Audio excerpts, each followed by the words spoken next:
Dear learners, welcome to online class. Today I am going to discuss completing sentences for class 9. I think you are well by the grace of Almighty Allah. This topic is very important for class 9. এইখানে দেখো তোমাদের completing সেন্টেন্সের কিছু rules আমি গত ক্লাসে discuss করেছি। আজ আমি কিছু রুলস ডিসকাস করব। অবশ্যই তোমার সেই স্ট্রাকচারগুলো অবশ্যই জানতে হবে তোমাকে। যেমন বাইয়ের একটা রুলস দেখাবো, উইদাউটের দেখাবো, তারপর টুটে দেখাবো, হাই টাইম দেখাবো, তারপরে দেখো সিনসেস। এই রুলসগুলো তুমি আজকে করতে হবে। দেখো এখন ভাই ধারা, কিন্তু এখানে এটার একটা স্ট্রাকচার আছে। দেখো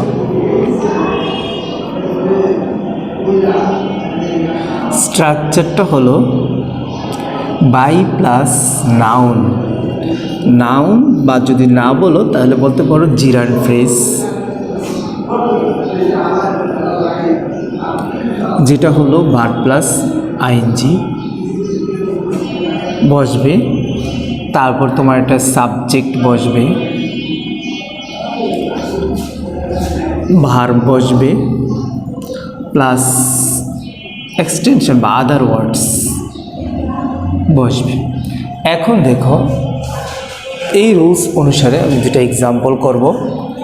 দেখো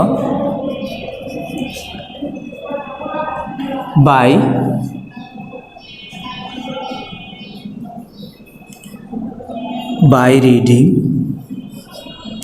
attentively,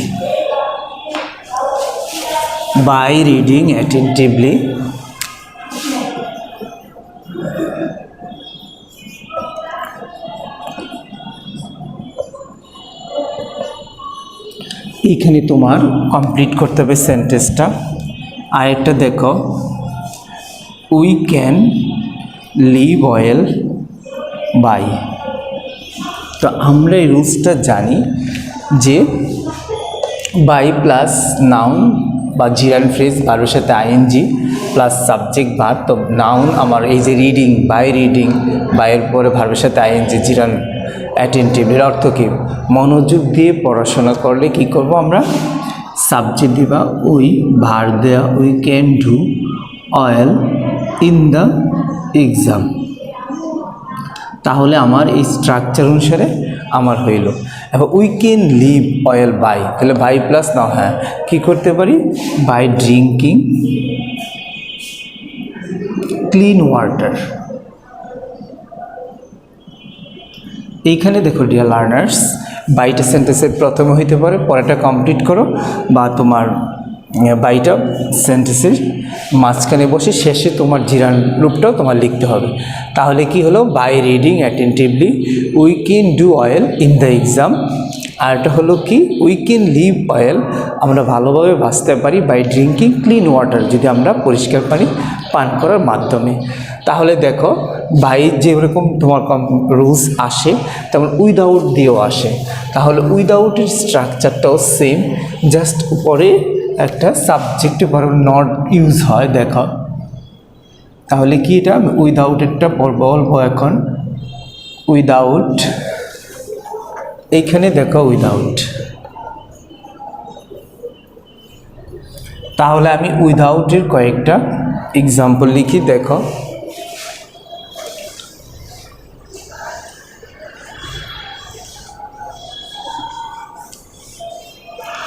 হ্যাঁ দেখো উইদাউট প্লাস নাউন বা জিরান ফ্রেজ, ভার্বের সাথে আইএনজি যুক্ত, subject plus verb plus extension other words. তাহলে দেখো উইদাউট লার্নিং ইংলিশ,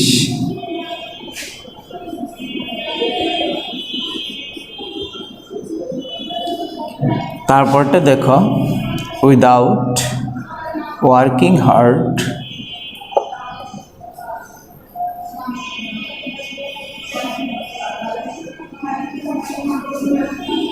এখন দেখো without learning English, without working hard. আমার রুলসের সাথে দেখো উইদাউট বা জিরান ফ্রেজ বা নাউন কাজ করে, যেটা ভার্ব প্লাস আইএনজি। বাকি অংশটা তোমাকে লিখতে হবে। এটার অর্থ কী আসছে? উইদাউট লার্নিং ইংলিশ শেখা ছাড়া you can not get a good job। দেখো তারপরটা without working hard we cannot shine in life। আমরা জীবনে উন্নতি করতে পারি না পরিশ্রম ছাড়া।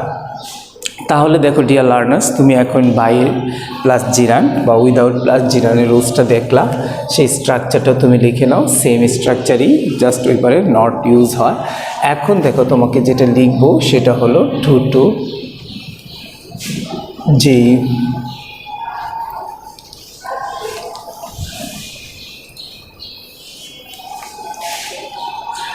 দেখো এরকম, এটার অর্থ হলো সেন্টেন্সের মধ্যে এত যে না, মানে এটি একটি নেগেটিভ সেন্স কাজ করে। এটি কি সেন্স কাজ করে? নেগেটিভ সেন্স, নেগেটিভ সেন্স প্রকাশ করে। তাহলে এই স্ট্রাকচারটা দেখো, স্ট্রাকচারটা কি হবে? স্ট্রাকচারটা যদি তুমি প্রথম থেকে দেখো তাহলে দেখতে পারো subject plus verb plus too plus এইখানে অ্যাডজেক্টিভ বা অ্যাডভার্ব হতে পারে, অ্যাডজেক্টিভ বা অ্যাডভার্ব হতে পারে। হ্যাঁ, তারপরে আসতে পারে কি, ধরো টু এর পরে কি বসাতে হবে? সামঞ্জস্যপূর্ণ ভার্ব, পূর্ণ ভার্ব বসাবা, যে ভার্বটা এই সেন্টেন্সের সাথে অর্থ মিলবে, প্লাস এক্সটেনশন যেটা লেখা দেখো। তাহলে আমাকে জাস্ট টু এর পরে সামঞ্জস্যপূর্ণ ভার্ব লিখলেই হবে। তাহলে এক্সাম্পল দেখো, the man is too week.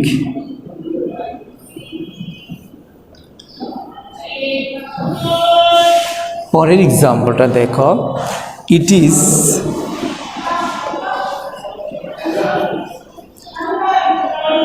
Difficult to, it is too difficult to, it is too difficult to, যেহেতু এটা আমার too rules, it is too difficult two.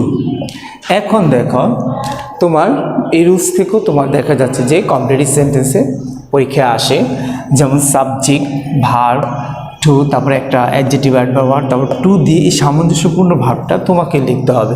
তাহলে অর্থ কি দেখো, the man is too weak to walk, লোকটা এত দুর্বল যে সে হাঁটতে পারে না। It is too difficult to solve, মানে এটা আমরা সমাধান করতে পারি না, মানে এটা খুবই কি ডিফিকাল্ট। এটা তোমাকে মনে রাখতে হবে যে এই ভার্বটা তোমার সামঞ্জস্যপূর্ণ হতে হবে, যেহেতু এটা একটা নেগেটিভ সেন্স কাজ করছে। এখন দেখো ডিয়ার লার্নার্স, এটা কিছু এখানে টু এর পরে দেখো এই যে মানে অ্যাডজেক্টিভ অ্যাডভার্বের পরে পার্সোনাল কিছু থাকতে পারে। পার্সোনাল থাকলে কি করবা দেখো,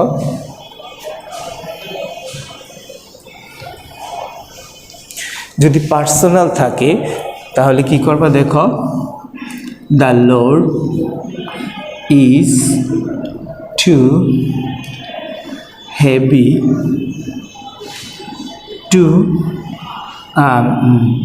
টু হেভি ফর হিম। দেখো এখানে পার্সোনাল কিছু তোমার অবজেক্ট দেখা আছে, যা লোডটি এত ভারী তার কাছে সে কি করতে পারে না, বহন করতে পারে না। তাহলে টু এর পরে কি যোগ করবা, টু ক্যারি, মানে বহন করা। তাহলে দেখো ইংলিশ, যদি ইংলিশ দিয়ে দাও, ইংলিশ একটা subject, English is too hard for her, তার কাছে। আর এখানে কি দিতে হবে, টু প্লাস সামঞ্জস্যপূর্ণ ভার্ব দিতে হবে। তাহলে কি হবে, টু আন্ডারস্ট্যান্ড, সে বুঝতে তার কি হয়েছে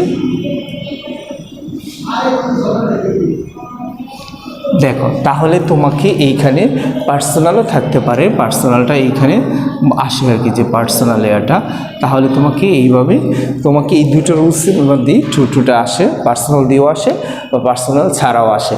এখন দেখো ডিয়ার লার্নার্স, আমি যেটা এখন পড়াবো সেটা হলো তোমার it is time, it is high time.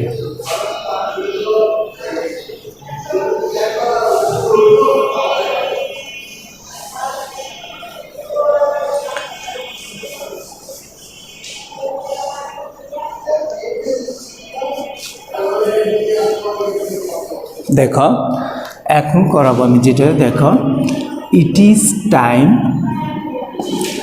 বা ইট ইজ হাই টাইম, এটার অর্থ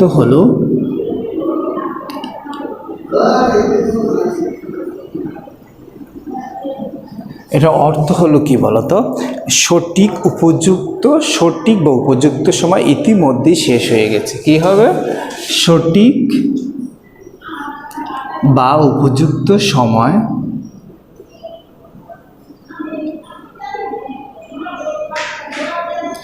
ইতিমধ্যে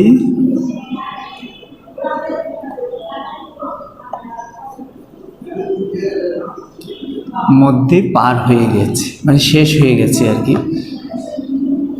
হয়েছে। তাহলে এটার স্ট্রাকচারটা কি হবে? এই স্ট্রাকচারটা হবে তোমার, হাই টাইমের পর কি বসাবা? Subject plus past form verb, মানে যেটা আমরা ভার্ব টু বলি, প্লাস অবজেক্ট বা এক্সটেনশন যেটা দাও। এখন দেখো সেটা আগে দেখব, তারপরে দেখা যাচ্ছে এটার সাথে ইনফিনিটিভও ইউজ করে। ইনফিনিটিভ আমি পরে দেখতেছি। তো দেখো এখন এক্সাম্পল দেখো,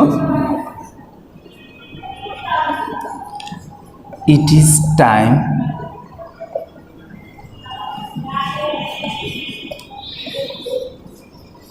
it is high time.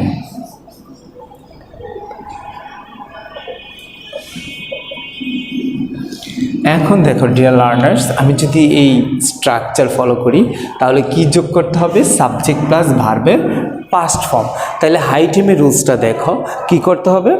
Subject plus past form, মানে ইট ইজ টাইম, এখনই হলো আমাদের সময়। ঠিক আছে, এখনই আমাদের সময়। দেখো it is time we did the work. এইখানে দেখো এই যে ডিড দ্য ওয়ার্ক লিখেছি, সাবজেক্ট বা ভার্বের পাস্ট ফর্ম, ডু এর পাস্ট ফর্মের ডিড, তারপর থেকে it is high time, you এখনই উপযুক্ত সময়, ইউ লেফট দ্য প্লেস, তুমি এই জায়গাটা ত্যাগ করো। ঠিক আছে, তাহলে তুমি সেটাও দিতে পারো। এখন দেখো যেটা বলছিলাম যে ইট ইজ হাই টাইম সময়, যে এরপরে তুমি কি ইউজ করতে পারো? এই স্ট্রাকচারটা ছাড়া আরেকটু স্ট্রাকচার কি, ইট ইজ টাইমের পরে কি আসবে? দেখো তো, দেখো এখানে ইট ইজ টাইমের পরে কি আসবে? যেমন ইনফিনিটিভ টু প্লাস তারপরে কি দিতে হবে? ভার্ব দিতে হবে। দেখো যদি আসে ইট ইজ টাইম, হ্যাঁ, তো ইট ইজ টাইমের স্ট্রাকচারটা টু, মানে টু প্লাস ভার্ব ওয়ান, তাহলে এখানে ইনফিনিটিভ লিখতে পারো। ইনফিনিটিভ মানে কি? টু এর পরে আমরা জানি কি বসবে? ভার্বের বেস ফর্ম বা প্রেজেন্ট ফর্ম যেটা বসাও। তাহলে দেখো কি হবে এক্সাম্পল, যেমন ইট ইজ টাইম, হ্যাঁ, ইট ইজ টাইম দেওয়া আছে, যদি আমি ইনফিনিটিভ ব্যবহার করি তাহলে কি আসবে? টু, ভার্ব দিবা ইট is time to we live the place. তুমি এর আগে যখন লেফট লিখছিলাম ইউ দিয়ে, তখন সেটা সাবজেক্ট ভার্ব পাস্ট ফর্ম। আর যদি ইনফিনিটিভ করো, আমরা যে ইনফিনিটিভ ভার্বের বেস ফর্ম প্রেজেন্ট ফর্মটাই, সিম্পল বেস ফর্মটাই বসে। দেখো ডিয়ার লার্নার্স, আজকে তুমি অনেক রুলস করেছো, আর তোমার বাসায় জন্য আমি একটা হোমওয়ার্ক দিব। হোমওয়ার্কটা অবশ্যই তুমি সাবমিট করবা, যে ডেট দেওয়া আছে আমাদের স্কুল থেকে সেই ডেটে তুমি হোমওয়ার্কটা সাবমিট করবা। হোমওয়ার্কটা থাকবে তোমার কমপ্লিটিং স্টোরি, যে স্টোরিটা হবে যে slow and steady wins the race. Completing study পড়বা, সেটা হলো কি? Slow and steady wins the race. মানে যে dear the hare and the টর্টয়েসের গল্পটা, এটাই তোমার হোমওয়ার্ক থাকবে। তো ডিয়ার লার্নার্স, আগামী ক্লাসে তোমার বাকি রুলসগুলো নিয়ে আমি ডিসকাস করবো বা অন্য কোনো টপিকস নিয়ে। Thank you very much for watching online class.